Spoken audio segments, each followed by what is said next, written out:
ಕೈ ಬಿಡೇನು, ಕೈ ಬಿಡೇನು, ಆ ಮಾತು ಹೇಳಿದ ನನ್ನ ಹೇಳಿದ ನಲ್ಲವೇ. ನಾ ಕೈ ಬಿಡೇನು, ನಾ ಕೈ ಬಿಡೇನು, ಆ ಮಾತು ಹೇಳಿದ ನನ್ನ ಹೇಳಿದ ನಲ್ಲವೇ.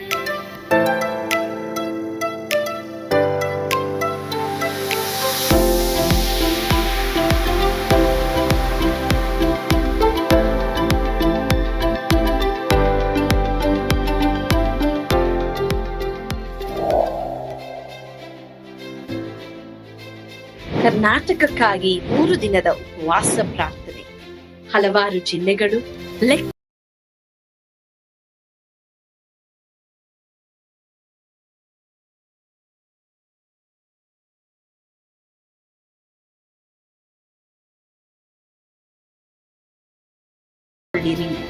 31 ಜಿಲ್ಲೆಗಳು, 224 ಕ್ಷೇತ್ರಗಳು ಒಳಗೊಂಡಂತ ಕರ್ನಾಟಕ ಕಲಾಚಾರ, ಪಾರಂಪರ್ಯ ಮತ್ತು ಅವಕಾಶಗಳು ಇರುವಂತ ನೆಲ. ಆದರೆ ನಮ್ಮ ವಿಜ್ಞಾಪನೆ, ಪ್ರಾರ್ಥನೆ ಅವಶ್ಯವಿರುವ ನೆಲ. ಎಸೆಕಿಯೇಲ 22:30 ದೇವರ ವಾಕ್ಯವು ಹೇಳುವ ಪ್ರಕಾರ, ಪೌಳಿಯ ಹುಡುಕಿನಲ್ಲಿ ನಿಲ್ಲುವಂತ ಒಬ್ಬನನ್ನು ನಾನು ಹುಡುಕಿದೆನು. ಈ ದಿನ ಆ ಕರೆಗೆ ನಾವು ಕಿವಿಗೊಟ್ಟಿದ್ದೇವೆ.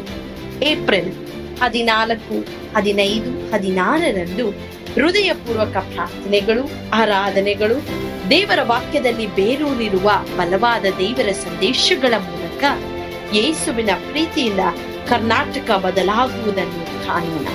ಹೆಚ್ಚಿನ ಮಾಹಿತಿಗಾಗಿ ಸಂಪರ್ಕಿಸಿ 9686444722, 9742088223, 9686236323. ಸ್ಥಳ victory children home, Sasalu, Doddaballapura taluk, Bengaluru ಗ್ರಾಮಾಂತರ. ಯೇಸು ಕೈ ಬಿಡನು ದೈನಂದಿನ ಸತ್ಯವೇದ ಅಧ್ಯಯನಕ್ಕೆ ನಿಮ್ಮೆಲ್ಲರನ್ನು ಆಹ್ವಾನ ಮಾಡ್ತೇನೆ. ಇಂದು ನಾವು 6ನೇ ಅಧ್ಯಾಯಕ್ಕೆ ಬರ್ತೇವೆ. ನೀನು ಈಗ ನೋಡುವಿ ವಿಮೋಚನಾ ಕಾಂಡ 6ನೇ ಅಧ್ಯಾಯಕ್ಕೆ ನಾವು ಬರ್ತೀವಿ. 6ನೇ ಅಧ್ಯಾಯದ ಕೆಲವು ಪೀಠಿಕೆ. 5ನೇ ಅಧ್ಯಾಯದಲ್ಲಿ ಮೋಶೆ ಫರೋಹನ ಬಳಿಗೆ ಹೋಗ್ತಾನೆ.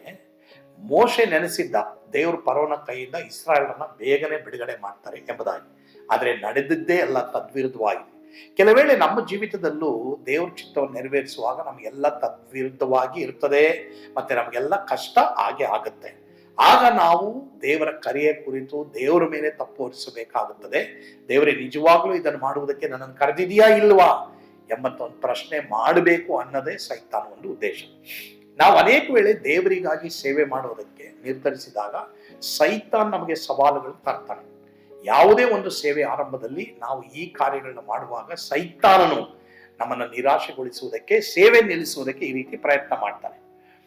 ಮುಖ್ಯವಾಗಿ ಪವಿತ್ರಾತ್ಮನ ವರಗಳಿಂದ ತುಂಬಲ್ಪಟ್ಟಂತ ಸೇವೆಗಳ ಕುರಿತು ಸೈತಾನ್ ಸವಾಲುಗಳನ್ನ ಈ ರೀತಿ ನಾವು ಪ್ರಶ್ನೆ ಕೇಳುವ ಹಾಗೆ, ದೇವರಿಗೆ ನೀನು ಪ್ರಶ್ನೆ ಕೇಳಬೇಕು ಅನ್ನೋದಕ್ಕೆ ಇದನ್ನೆಲ್ಲ ಅವನು ತರ್ತಾನೆ.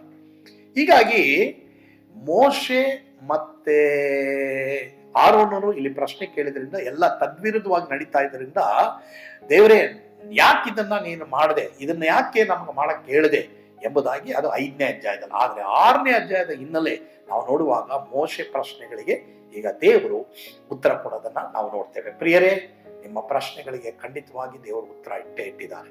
ಹೀಗಾಗಿ ಪ್ರಶ್ನೆ ಇದೆಯಾ, ನಿಮಗಿಂತ ದೇವರು ರೈಟ್ ಆಗಿದ್ದಾರೆ. ನೀವು ಬ್ರೈಟ್ ಆಗಿರ್ಬೋದು, ಆದ್ರೆ ನಿಮಗಿಂತ ದೇವರು ರೈಟ್ ಆಗಿದ್ದಾರೆ ಎಂಬುದಾಗಿ ನೀವು ತಿಳಿದುಕೊಂಡ್ರಿ. ಕರ್ತನು ಈ ವಾಕ್ಯಗಳ ಮೂಲಕ ನಿಮ್ಮನ್ನು ಆಶೀರ್ವದಿಸಲಿ. ಆಮೇಲೆ ಪ್ರಾರ್ಥಿಸೋಣ. ಪರಮ ಪ್ರೀತಿಯುಳ್ಳ ತಂದೆಯಾದ ದೇವರೇ, ನಿಮಗೆ ಸ್ತೋತ್ರ. ಈ ದಿನ ನಮ್ಮೊಂದಿಗೆ ನೀವು ಮಾತನಾಡಿದಕ್ಕಾಗಿ ಸ್ತೋತ್ರ. ಹೌದು ಸ್ವಾಮಿ, ಸೈತಾನು ನಾವು ದೇವರಿಗೆ ಪ್ರಶ್ನೆ ಕೇಳಬೇಕೆಂಬುದಾಗಿ ಏನೇ ಕಷ್ಟಗಳು ತಂದ್ರು ನಾವು ಭಯಪಡದೆ ಮುಂದೆ ಹೋಗ್ಲಿಕ್ಕಾಗುವಂತೆ ಕೃಪೆ ಕೊಡಪ್ಪ. ಯೇಸುವಿನ ಹೆಸರಿನಲ್ಲಿ ಪ್ರಾರ್ಥಿಸ್ತೇವೆ ದೇವರೇ, amen. God bless you. Yesu ನಿಮ್ಮನ್ನು ಕೈ ಬಿಡರು. ಆಮೆನ್.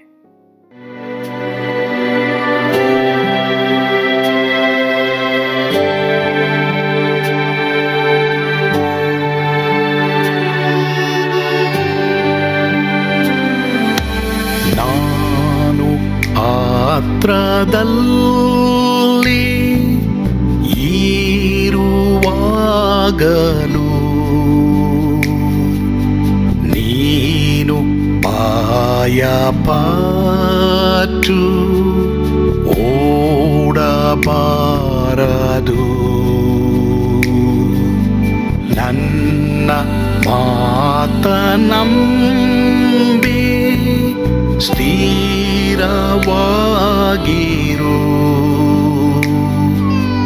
ನಿನ್ನ ಬಿಡಲಾರೆ, ಬಿಡೆನು ಎಂದೆಂದಿಗೂ.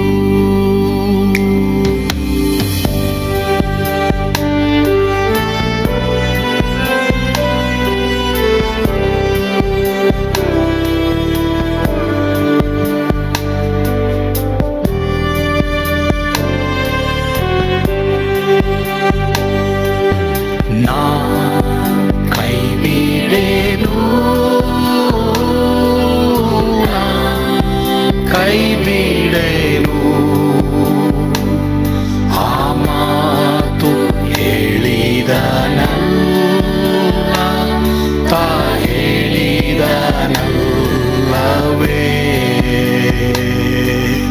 ನಾ ಕೈ ಬಿಡೆನು, ಕೈ ಬಿಡೆನು. ಆ ಮಾತು ಹೇಳಿದನಲ್ಲ, ತಾ ಹೇಳಿದನಲ್ಲವೇ.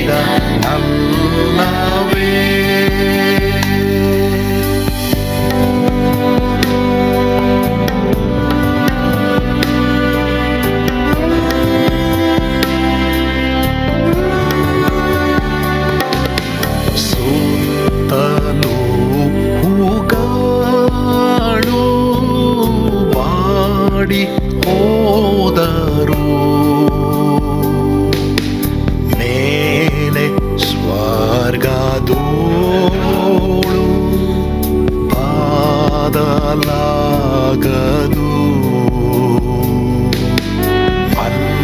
ಅಲ್ಲಿಂದೇಸು ಸ್ವಾಮಿ ಬಾರುವಾತನು. ನನ್ನ ಬಿಡಲಾರ, ನನ್ನನ್ನು ಕೈ ಬಿಡನು. ನಾ ಕೈ ಬಿಡೆನು, ನಾ ಕೈ ಬಿಡೆನು. ಆ ಮಾತು ಹೇಳಿದನಲ್ಲ, ತಾ ಹೇಳಿದನಲ್ಲವೇ.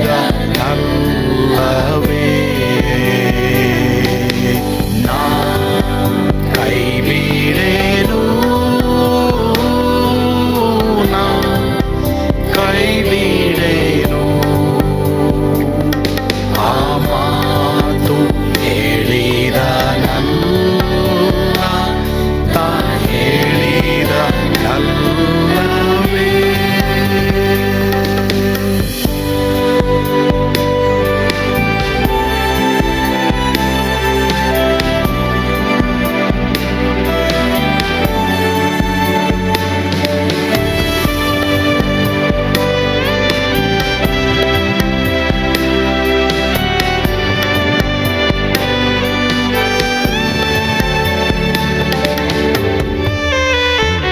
ಮುಂದೆ ಬಾವು ಕಷ್ಟ ಬಾರುತ್ತಿದ್ದರು,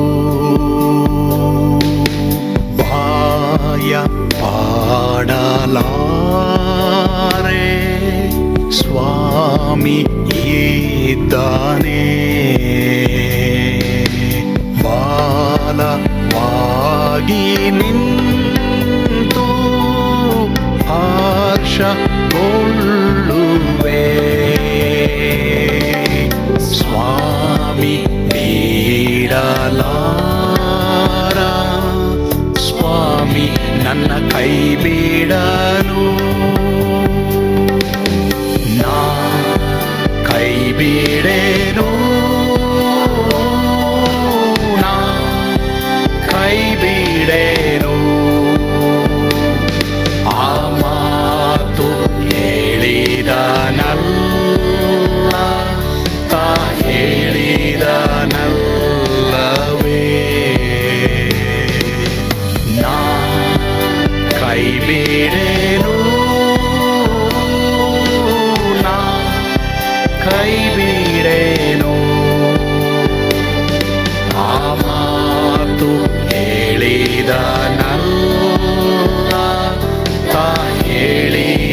ನಲ್ಲವೇ,